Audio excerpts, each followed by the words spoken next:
I think a lot of political correctness sometimes can be debilitating. It nearly stops us from doing anything and even engaging with the other, because there's a fear of doing it wrong. And it's an ongoing learning process to be able to actually go to a unique location each time and to actually learn from Indigenous or local women. Means that we have to work every time with organizations or women who've been spending time there forging those relationships, building those relationships and trust. And that's the way we can do this, to be able to try and do it intelligently and authentically as well, because it's an ongoing learning. And I think what I'm interested is in the conversation, in that dialogue. The conversation about cultural appropriation has many perspectives and so many different sides. We have to always respect a culture and then also just recognize that the world has been woven in these modern times. We've become a global world. There's very few, if any, there's very few untouched tribes or complete cultures that haven't been influenced in some way. And if you go back in time, you'll learn that we've always been adapting and pulling in threads. You look at mythology and how they have these similar stories from opposite sides of the world, and they're doing incredible work now to recognize how it's traveled from these roots and they've come from these places. So we already know, even that word indigenous, you have to be careful because it means different things. It depends what period or length of time you're really thinking of or conceiving, because we've actually all been nomadic for over half of human existence. We've been travelers and we've been moving around, and I think weaving in with one another. And then at some point we started to settle more and more, and then you see maybe agriculture, and you see these more defined maybe villages, towns, cities, countries, states.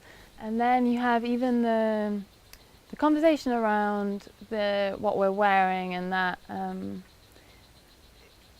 recognizing first that we've been borrowing from all over the world through this journey, through this human evolution, and then we still have to be respectful of certain clothing and ceremonial pieces that mean something for a tradition. But we can also just see that it's a celebration and it's a play, because we all want to remember, we all want to enjoy these ways of dressing up and connection to nature, using these beautiful colors and stories that are woven in through pieces. Because I think even if you look at the fast fashion, the high street that we have, a lot of it's all the time replications of cultural clothing or pulling different strands.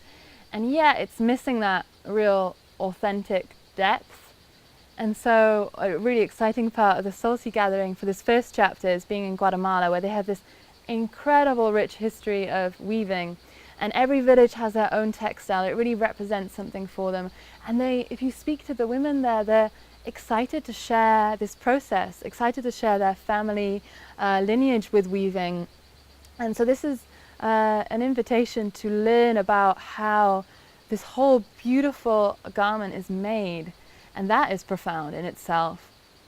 Seeing the amount of effort and love, and how it becomes this meditation. All around the world you see this story of weaving with women as if they're weaving their community, they're weaving in their life story, they're weaving the web of the universe. And it's so beautiful to understand. And then when you wear something where you understand the story, even the woman who made it, who also dyed the threads, who also took part in this whole process of creation, you then have this feeling when you wear it of, wow, this power and beauty, and just feeling that authentic cultural recognition. You're feeling that part of that story rather than just the copying or the grabbing. And you see these replications, they're not actually honoring the women who have taken all this, these millennia of time to really cultivate this tradition. So there is something to that, to coming back to